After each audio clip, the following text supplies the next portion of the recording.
ये एक मंजिल है तो रास्ते भी होंगे और एक मेंटर भी जो मुश्किलों को आसान बना दे। नतीजे संयोग नहीं होते, दूसरों से बेहतर स्कोर होते हैं। GS Score, an institute for civil services. Good career is a process, and mentoring at GS Score is driven by primarily two objectives. One is empowerment and another is excellence. This is what we are known for. कामयाबी की राह पर 1000 से भी ज्यादा निशान। GS Score।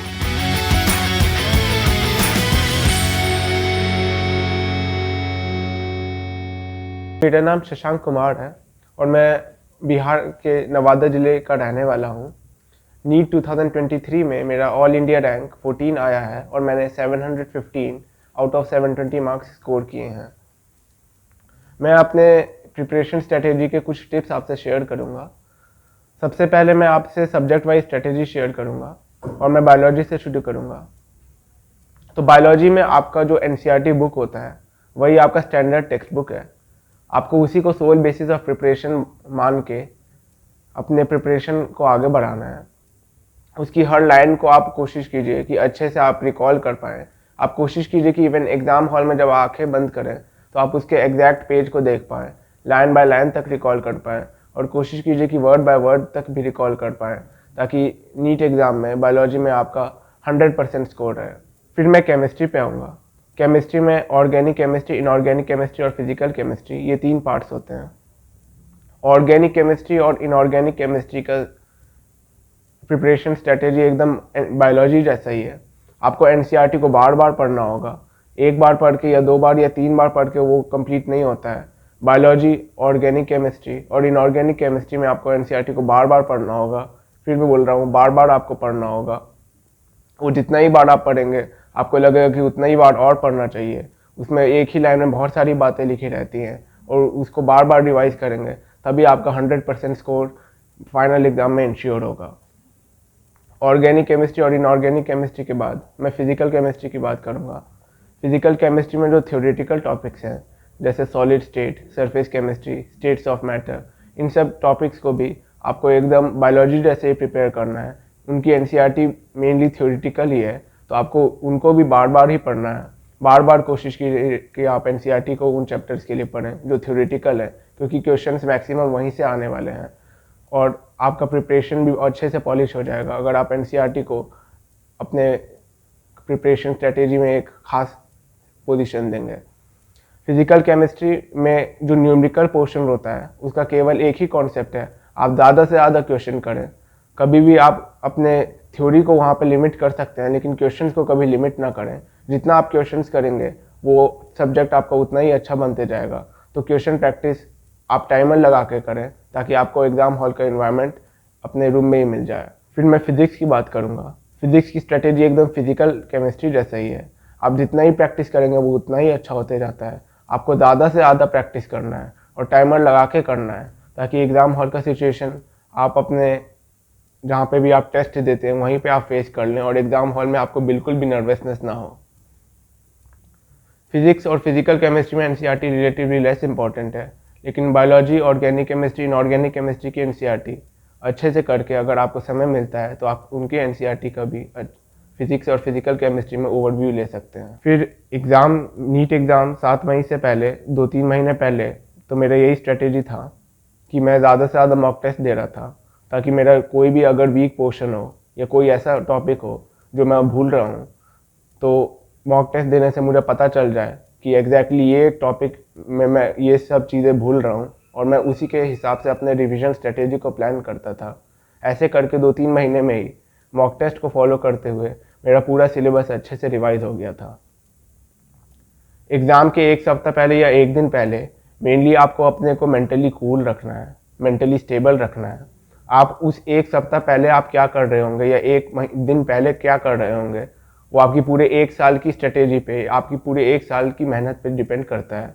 आप अभी से सोच लीजिए कि आप नीट एग्ज़ाम से 1 महीने पहले या 1 सप्ताह पहले क्या कर रहे होंगे और उसी के हिसाब से अपने स्ट्रेटेजी को भी प्लान कीजिए। मैं बात करूँ एग्ज़ाम हॉल की स्ट्रेटेजी की तो एग्ज़ाम हॉल में हर किसी का अलग अलग स्ट्रेटेजी हो सकता है। वो आप अगर 3-4 मॉक टेस्ट में एक्सपेरिमेंट करके देखेंगे तो आपको पता चल जाएगा कि आपकी बेस्ट स्ट्रेटेजी कौन सी है। रही बात मेरी, तो नीट एग्ज़ाम में टोटल 200 क्वेश्चंस होते हैं, उनमें से 180 आपको अटेम्प्ट करने होते हैं। हर सब्जेक्ट फिजिक्स, केमिस्ट्री, बायोलॉजी के भी 2 पार्ट, बॉटनी और जूलॉजी।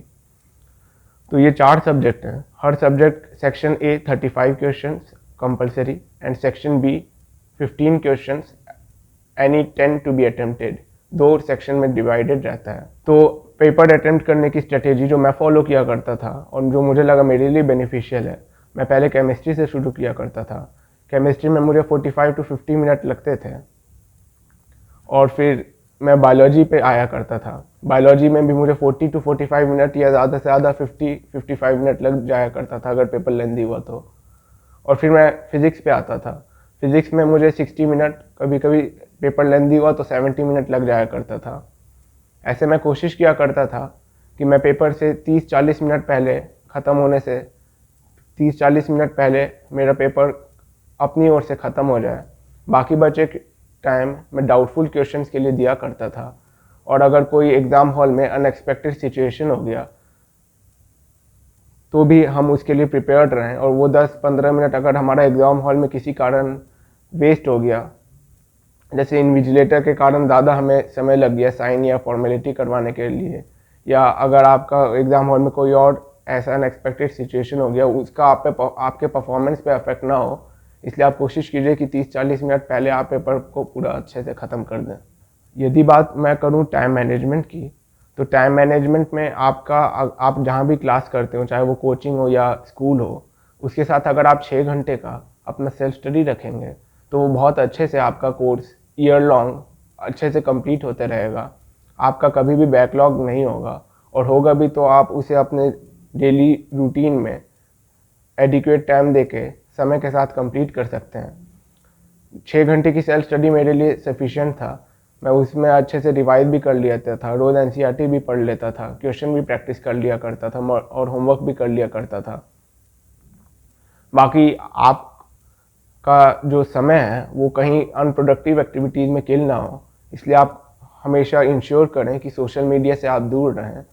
मैं अपनी बात करूं तो मैंने मोबाइल में टाइमर लगा लिया था कि मैं 1 घंटे से ज़्यादा कभी मोबाइल का यूज़ नहीं करूँगा, और करूँगा भी तो वो प्रोडक्टिव एक्टिविटीज़ के लिए ही करूँगा।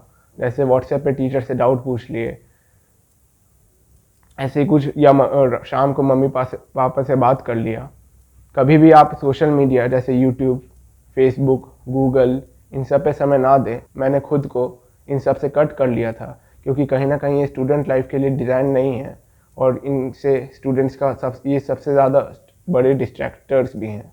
तो इन पे समय किल ना करें और अपना टाइम को वाइजली यूज़ करें। रही बात मेरी ओर से, हर बच्चे को यही सलाह रहेगी कि किसी भी नेशनल लेवल के एग्ज़ाम में आपकी एनसीईआरटी बुक ही स्टैंडर्ड रेफरेंस मानी जाती है। मैक्सिमम क्वेश्चंस भी वहीं से आते हैं, और अगर आपने उसे अच्छे से कवर किया है तो बहुत चांस बढ़ जाता है कि आप नेशनल लेवल के कॉम्पिटिटिव एग्ज़ाम में और उसे बहुत अच्छा परफॉर्म करें।